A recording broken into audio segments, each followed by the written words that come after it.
Vossi, obviously much has been made of the 6 debutants, 6 new players coming in. What's the enthusiasm like around the group with so much new blood coming in?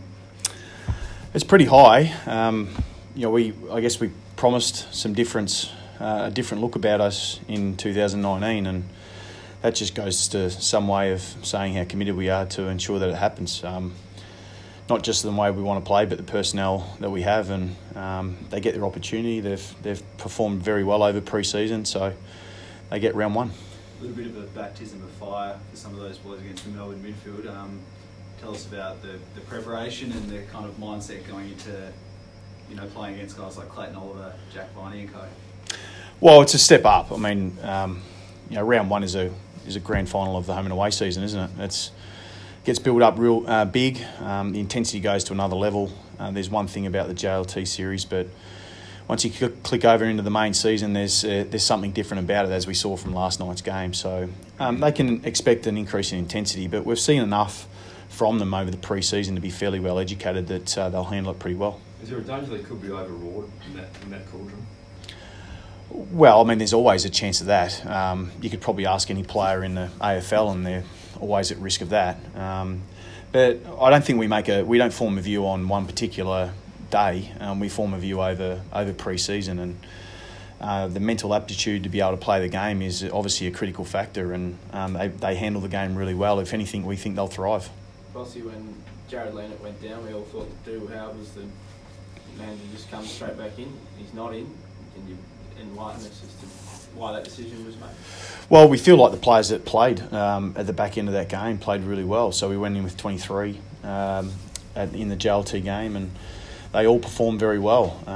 Watts was able to give us some coverage there. I'm sure he'll spend some time there during the game. So, we mentioned, back then that the players had some priority on their positions, and it was up to them to be able to perform to warrant it, and they all did that. So they deserve the right.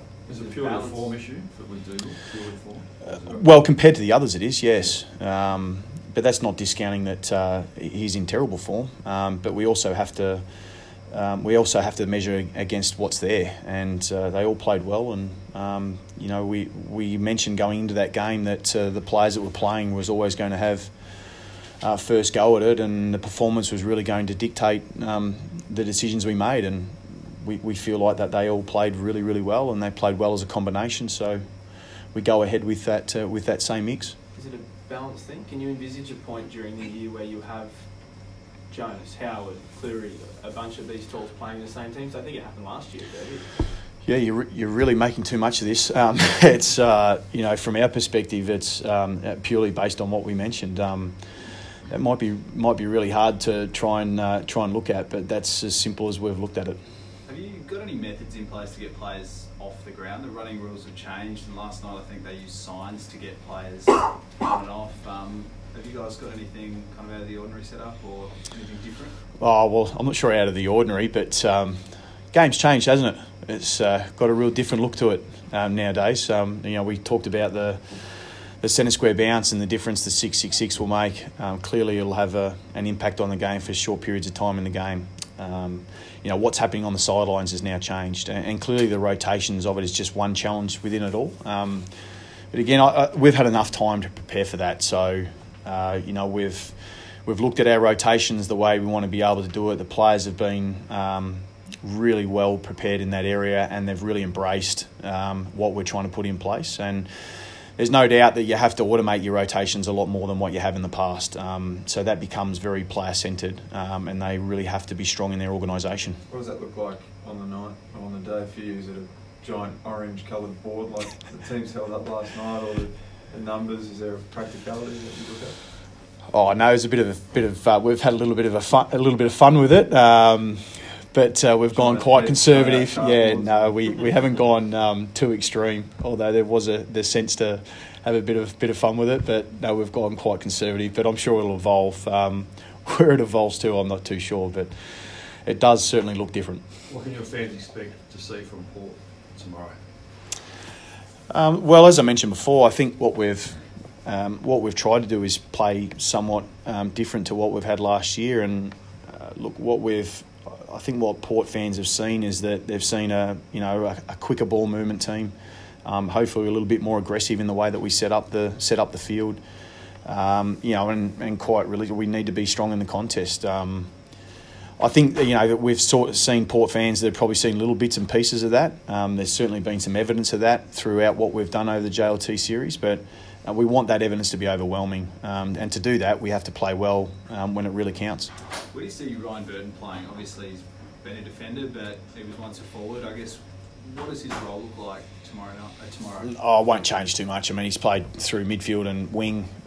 We're quite happy for him to play through those positions if it's needed, but it'll be just purely through adjustment only. Rosie and Watts start up forward as well?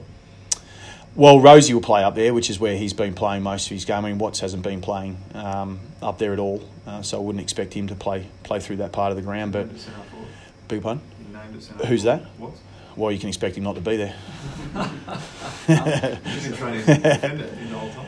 He's been playing through midfield, also been playing back. If you're observing our JLT series, you'll probably find that he hasn't played a hell of a lot of time through forward. Hence the question of naming him at centre forward. Yeah, well, he's not playing there.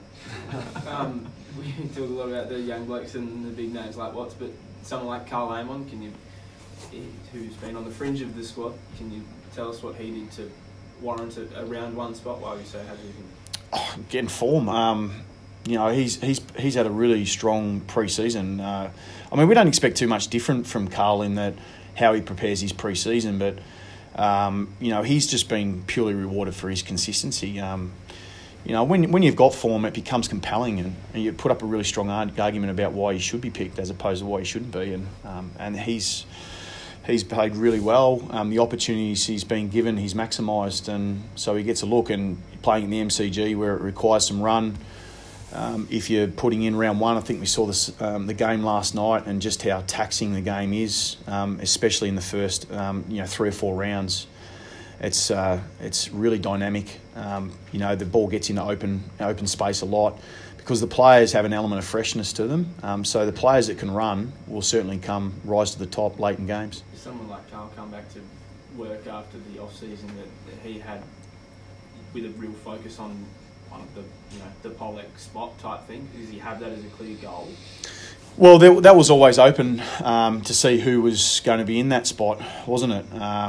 And so it was who was going to step up into that area. And obviously we've tried Watts through there. We've already defined that he's not playing forward, so he's one of the players that we've played there. So we've certainly tried players through there. Mays has played through there. Carl. So it becomes down to then who's performing the best, and while we're happy enough to flick other people through those positions, he's quite familiar with that role and is doing it very well. Who's your travelling emergency? Sam Mays. Look, will Howard play tonight in the Sanford Yep, that's game? correct. Yep. And Gray and those guys? Yes, that's correct. Yep. Looking at last night, did you think that it looked exactly how footy would look in 2019, given all the changes and everything we've had to get used to? Did you look at that game and go, yeah, that's about what I expected? Not the result, but in terms of the way it was played? Yeah, it didn't look too different, did it? There were a couple of little tricks that were apparently going on in terms of where players put their forwards or teams put their forwards and how they come off the back of the centre square bounce, but it looked much the same. I think what we've got to do is maybe get into the season a little bit. The early parts of the season are really different. They play out differently to how the season proper gets played out. So while we'll get a first taste of it, and it'll give us a real small sample size on what it looks like, in reality, we probably won't know its impact until we start to get to round 6 or 7. How high did you rate Melbourne? Very highly. I mean, they played a really strong brand of footy. Clearly, they bring a real contested element to the game that's going to test us. We have to match it in that part of the game. They've certainly been talked about as a top 4 side. So playing round 1 MCG against Melbourne, quality opposition. It's a really big task for us. As I said, we're quite happy to be able to step into that unknown now, though, because we go with an element of certainty in that we've prepared really, really well. The players have done everything right. They've completed everything we've asked of them. So they should go in with real confidence and belief that we can get the job done. Just one on Charlie Dixon, I guess. Is there a timeline of where he's at? Do you have any idea when he might be looking at a potential return? No, we don't. We're still hoping that it's in that round 6 to 8 area, but it's still a little bit unknown with Charlie. He's just having little bits and pieces that seem to grumble along as we increase the load. So he's had a procedure to try and just clean up the rest of that. That's stopping him getting to the next level, and then once that settles down, we can ramp up his workload again. And having had an injury quite similar, it can be quite frustrating, and it's he's going to have an element of discomfort there for quite a while. So it's now is just about building him up and so he can get out and start playing. So I imagine he'd be quite frustrated at the moment. We'd love to have the big fella out there. He's just he's wonderful energy for us. He brings an enormous amount of presence. We haven't got him at the moment, so we need to be able to get someone else to step up. Thanks, Mick. Cheers. No worries. Well,